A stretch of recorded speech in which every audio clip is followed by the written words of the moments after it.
So here are a few common incentive structures. So we have the single incentive structure, which rewards the original referrer with a cash incentive or some other form of incentive like a promotion or a discount. So an example of this that we've run for one of our current clients is a large e-commerce company. It's one of the largest online retailers of picture frames in the United States. And we send out chat blasts with a referral link. And I'm going to, again, don't worry, I'm going to teach you how to get these links and how to set this stuff up. That offers a 20% coupon on their next order for each customer that purchases through their link.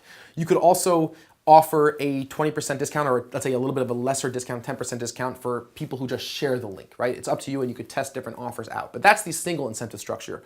You're rewarding the original referrer with something.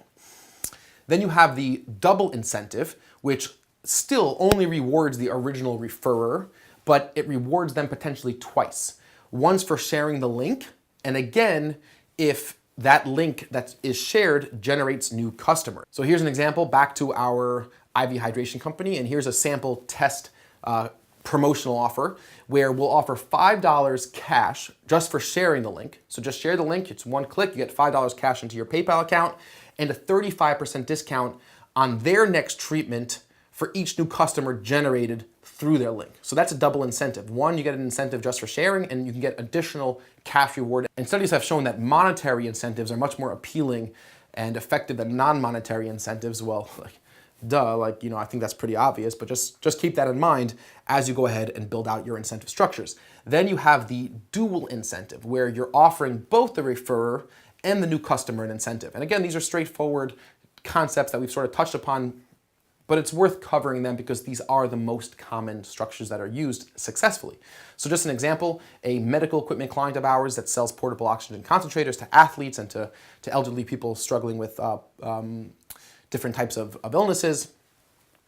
We'll use Facebook chat blasts to offer an extended support service contract for sharing the link, plus an extra free battery for new customers who buy a product through their link. So that's a dual incentive where the original referrer is getting an incentive that says, we'll extend our service contract from 12 months to 36 months on your unit that you've already purchased from us, which is a very significant incentive for those customers. And just as a side note, it's important to really understand what's important to your customers. In this example, actually, for this company, a few weeks ago, our team did phone interviews with their entire sales force. We had a 15-minute phone conversation with every single person in their call center. We had a fully built out spreadsheet of all the questions we were asking them.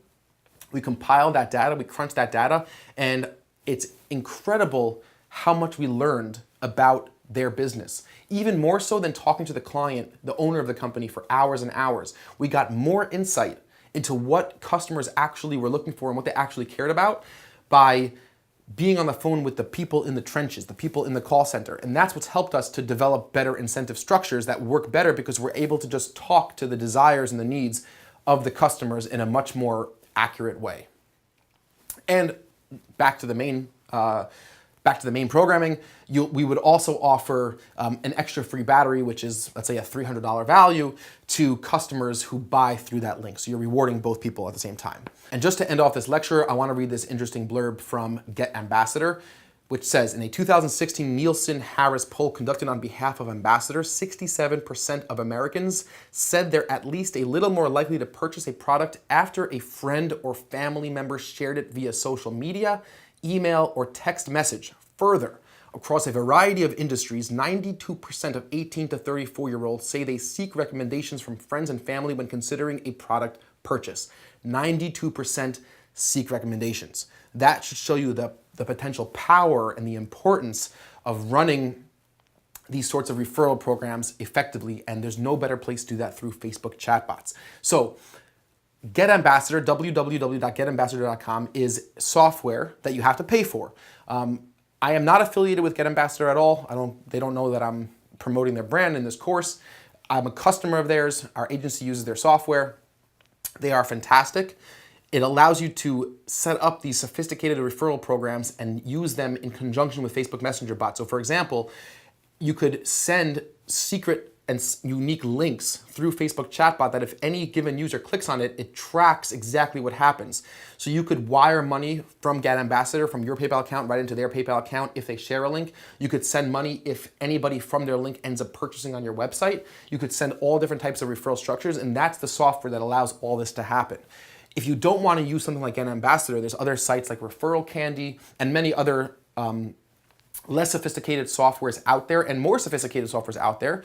But you could also do this without any software, right? You could potentially set up a referral program, especially if you're dealing with a small scale group of customers. You don't necessarily have to have a third-party software to do this. You could even test the waters of getting referrals by just asking for it. You could just tell your customers, especially if you go back a couple lectures, remember we said if you have trust and people had a pleasant experience with your brand and you can get them to go on record saying they had a good experience with your product or service, you could just simply outright ask them in a nice way and say, it would mean a great deal to us if you would take a moment to just share this message or share your experience on social media. Would you mind doing that for us? It would really help us, and it would show us that you appreciate the product and service, and it would, really, we'd be extremely grateful for you for doing that. And that's the long version of the bad copy, but there's nothing wrong with going outright and just asking for a referral. I've done this before, it works.